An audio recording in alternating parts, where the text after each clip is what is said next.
Hi, welcome to another episode of Look Ma No Hands. My name is Linda, and this is a little podcast where I talk about what I'm wearing, what I'm stitching, what I'm reading, what I'm watching, what's going on in my life, and every once in a while I throw in my favorite little segment called Fancy Footwork.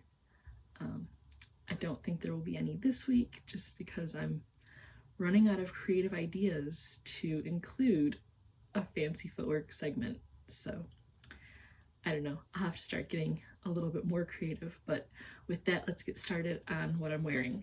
Nothing crocheted today. The project that I finished isn't really like a spring summer type project, so decided not to don that particular item. I'm just wearing my favorite purple t-shirt. It's comfy, it's great to just kind of kick back and relax in, so there's that. What I'm stitching this week, I finished the Colorscape Poncho that is by Salena Baca, and then I started another pattern from the same book as last week, the 26 Simple Patterns for First Time Sweaters, Shrugs, Ponchos, and More. The pattern is called Perfect Poncho. Just a pattern that looked really simple and kind of fun and funky because the bottom of the poncho has fringe, which is something that I don't usually do, but I think I'm going to go ahead and add the fringe when I'm finished with the pattern. It looks kind of cool. The yarn that I'm using is not the same yarn as what was suggested in the pattern, but it is the same weight, and it has kind of like a denim effect to it. It's like a blue and has like various shades of like gray and kind of like a brownish color, so it just has a very nice kind of striping effect, and like I said, it has kind of like a denim tone to it, so it's kind of cool. I'm using the instructions for the largest size of the poncho because when I looked at the yardage of the yarn that was suggested, the yarn that I have, which was what my neighbor had given me, I have just enough to make the largest size poncho, maybe a little bit more than what I need, which is always good. Better to have a little more than not enough. So I figured even though the largest size poncho isn't going to fit me very well, I'll make it and either gift it or put it in stock for when I decide to start doing craft fairs again and maybe try to sell it at one of the craft fairs. So that's what I'm stitching this week. For reading, I've been reading and listening to quite a few books. The first one that I listened to this week that I thought would be interesting, but as I listened to it, I kind of just couldn't get into it. It's called Uncommon Measure by Natalie Hodges. It was nonfiction. Natalie is a violinist, a musician, and it kind of seemed like she was struggling with her identity as a musician, and she's classically trained and always trying to figure out ways to improve like improvisation and just be more spontaneous. And I don't know, the book just didn't really make a lot of sense to me.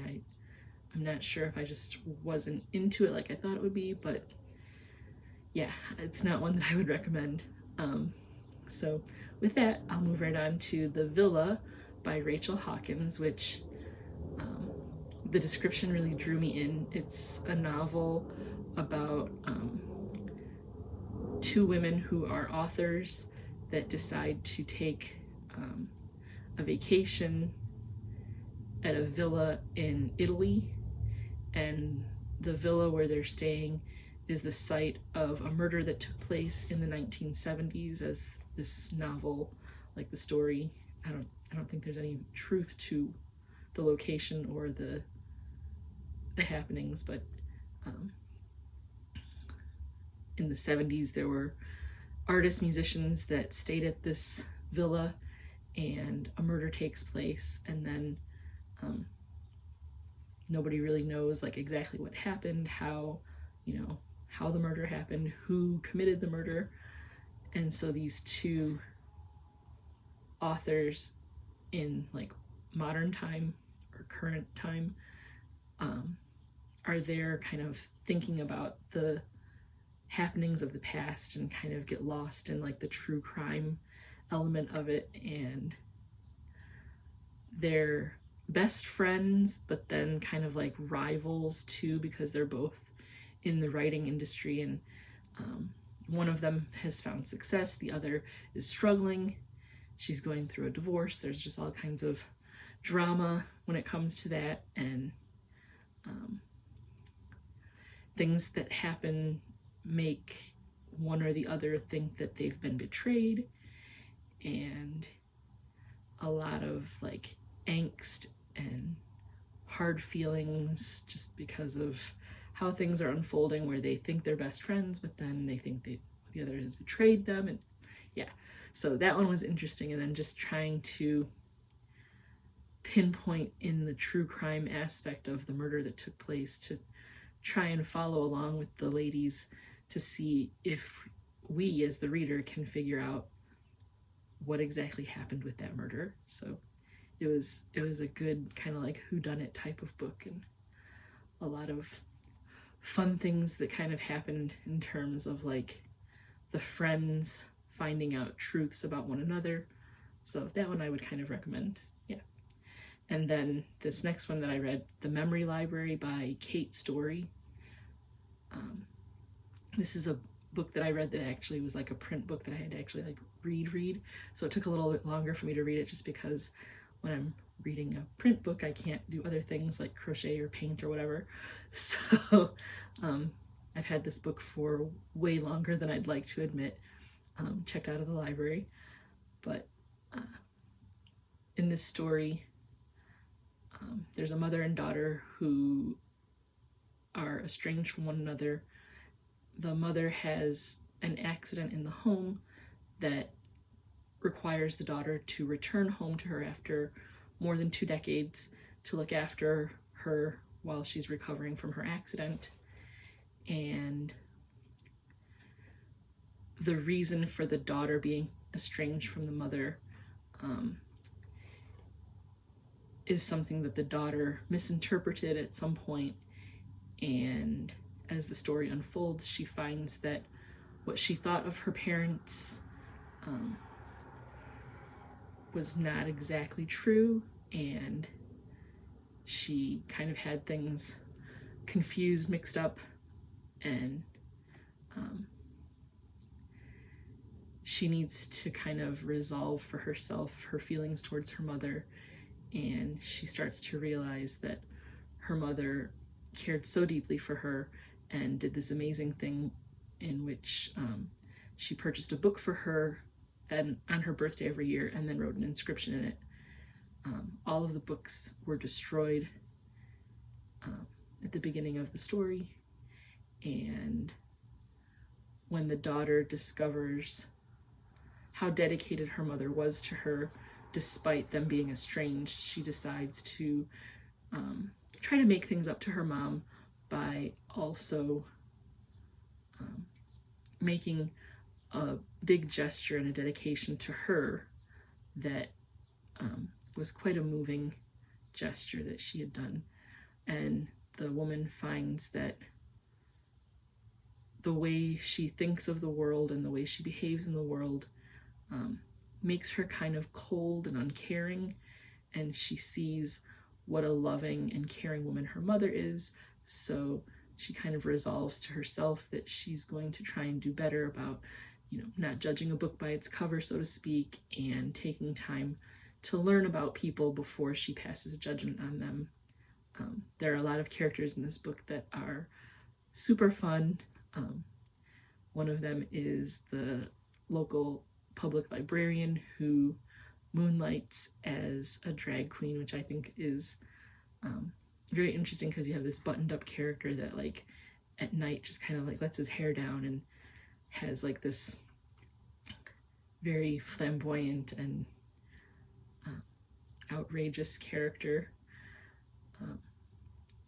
and the mother in the story helps that character come up with their stage name, which was a lot of fun, and just kind of hearing like the backstory of the stage name was cool.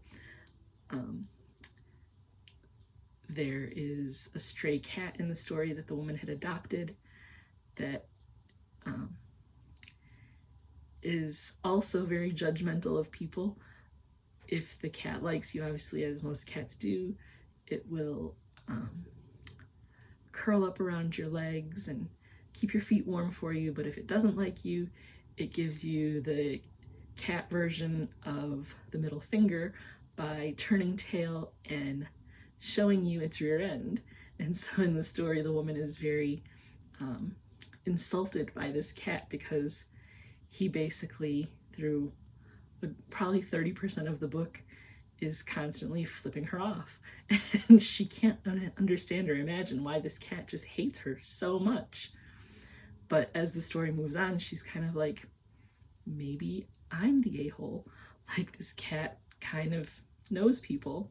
So yeah, it was just a cool book, something that I really enjoyed reading this past couple of weeks. So definitely a book I would recommend, just because the idea of like the mother-daughter relationship that was so terribly on the rocks, and then the daughter realizes that she needs to rethink her perception of her parents, as most people kind of have this idealized thought of who their parents are growing up.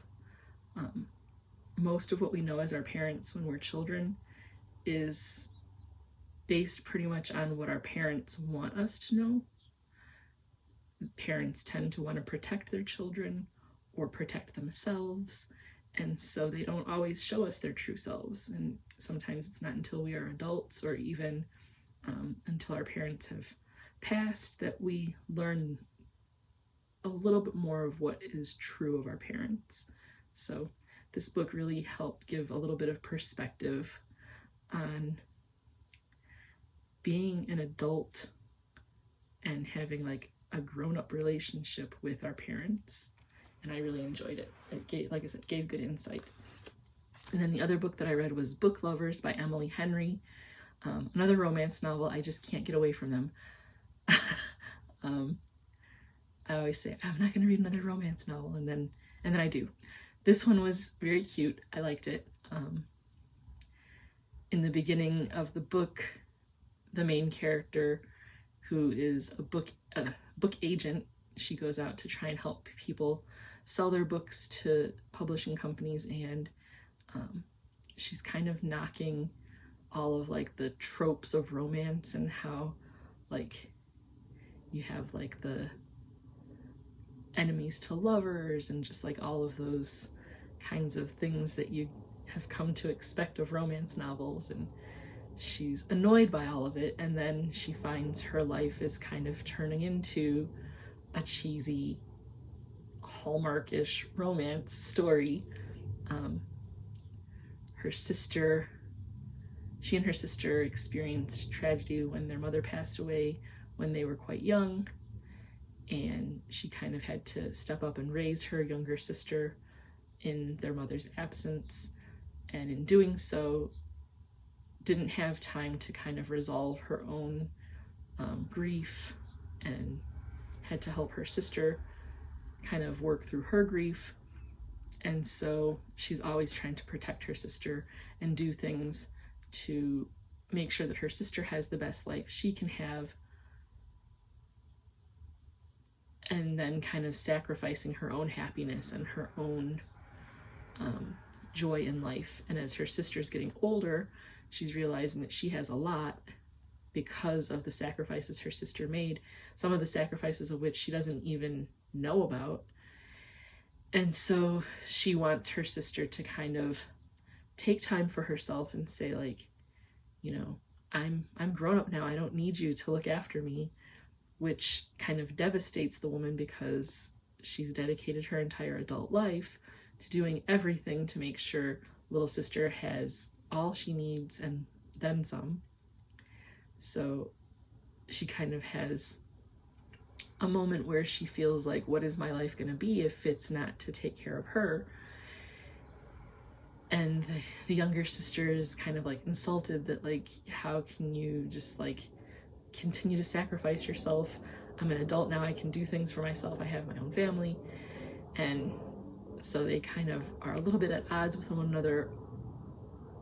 And it's kind of funny because they're both trying so hard to love each other that they're like fighting over it, which I guess you could have like a worse situation. Like, they're doing things to try and make each other's lives better and then being mad when the other one won't cooperate.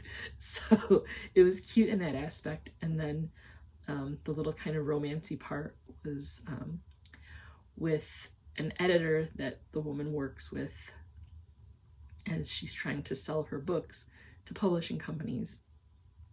She thinks the guy initially is kind of unpleasant and just not somebody that she'd want to socialize with outside of like the work setting.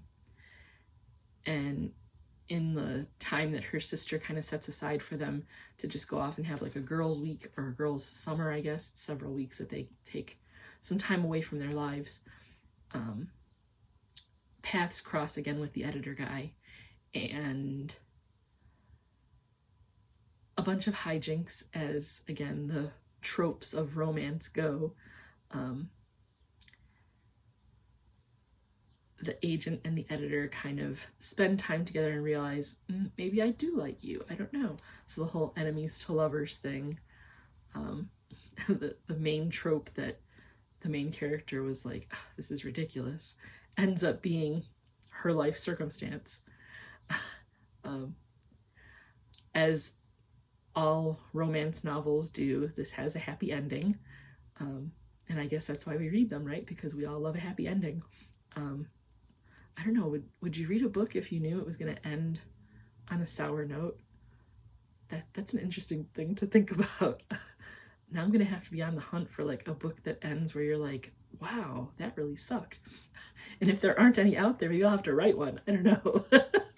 But this book ends with a happy ending, and yeah, it's pretty much ends the way you think it will end. So, or the way I thought it would end. What I've been watching, of course, my daily watch of General Hospital. The drama continues to unfold for poor Gio.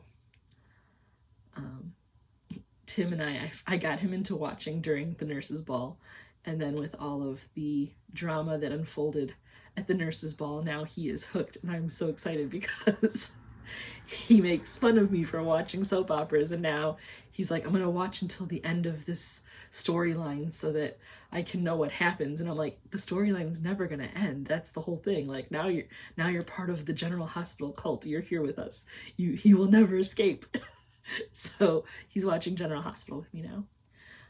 We've been watching Who's the Boss, The Golden Girls, 227, which was a big like sitcom that I watched when I was a little kid.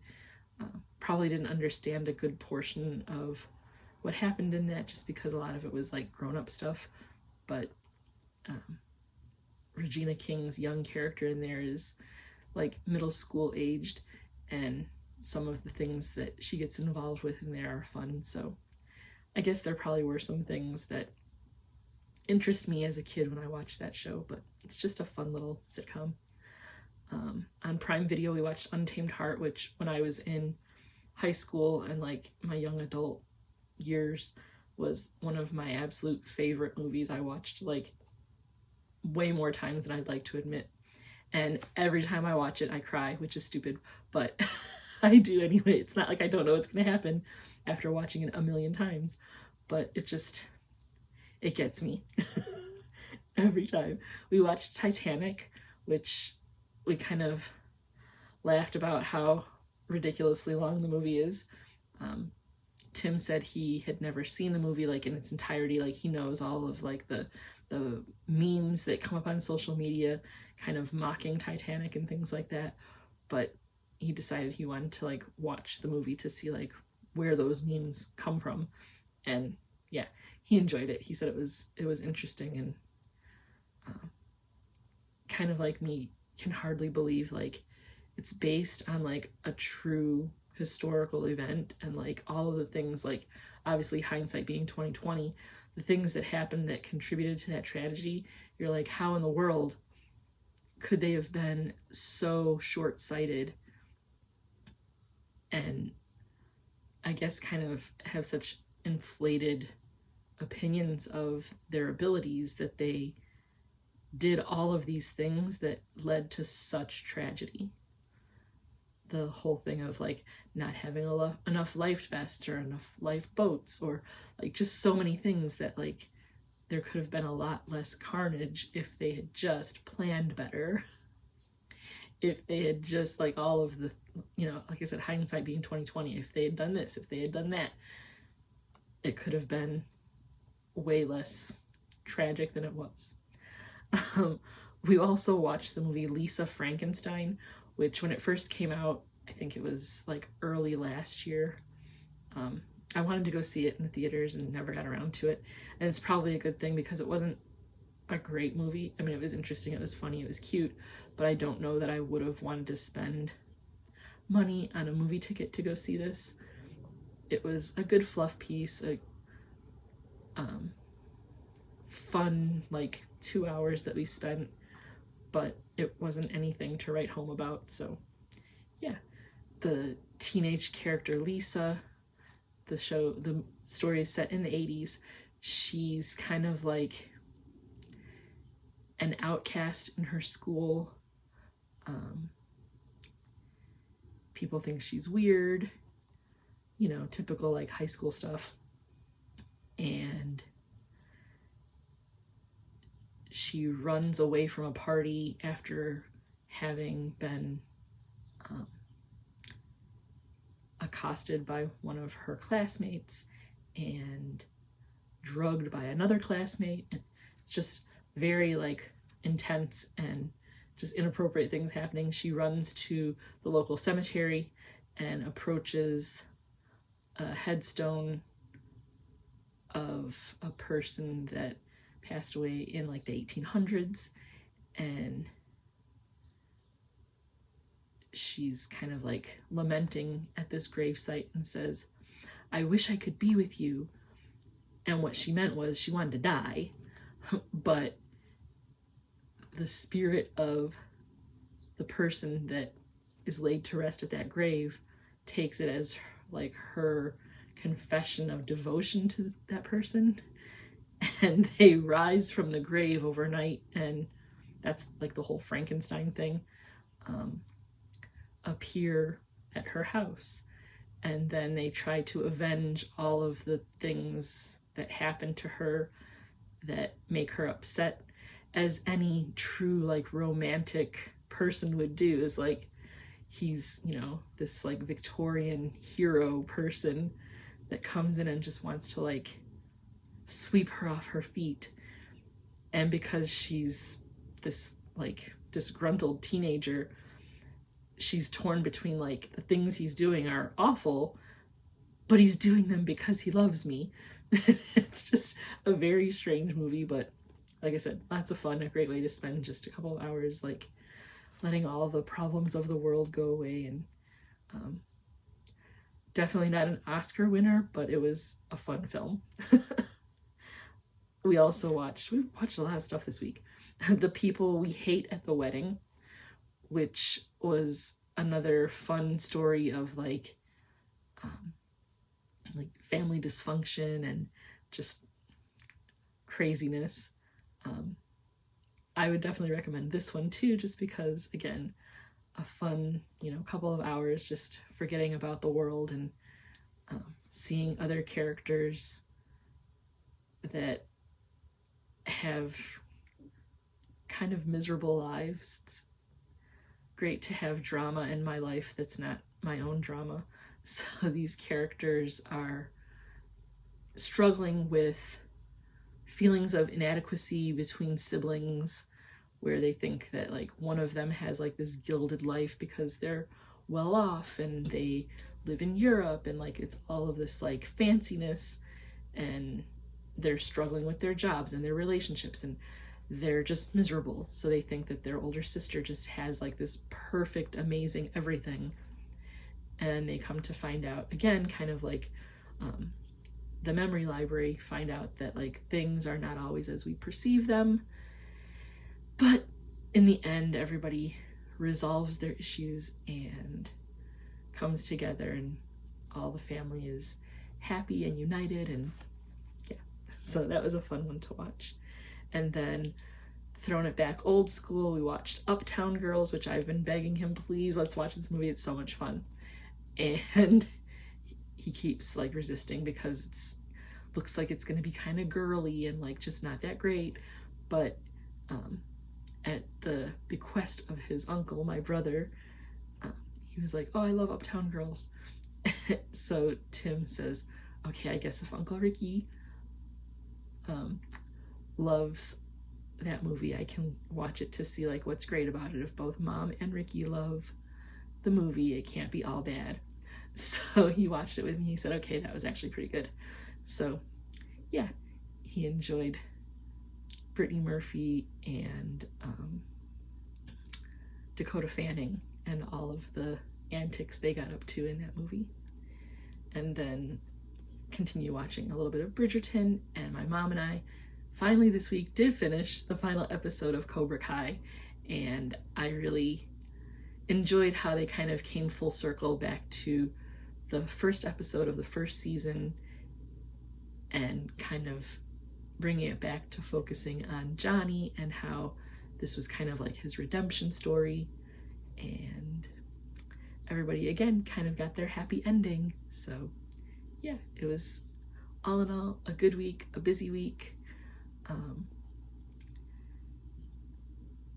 So hopefully you enjoyed this episode and all of the craziness. I'm trying not to do spoilers when I talk about the books and the movies that I've been watching, so hopefully I'm doing an okay job in terms of giving enough information to make you want to read the book or watch the movie without giving so much information that I give away so much of the book that you don't feel the need to have to read it. So yeah, if you can just kind of give a little feedback about whether or not my book reviews are good. I kind of feel like they're not great. So just drop a line in the comments, or yeah, if you're new here, go ahead and hit that subscribe button. If you're a returning viewer and you're already subscribed, thank you so much. I appreciate all your support. I love reading the comments of all the folks that come back week after week. I really appreciate your participation. So yeah, if you are watching and you think you know someone who might enjoy what you see, go ahead and share a link to the video. I'm going to also include the link to the playlist of all the previous episodes for this season. So if you've missed anything, you can go back and watch the previous weeks, and just stick around if you enjoy what you see. And yeah, hit that like button. So until next week, have a great week, and I'll see you next time.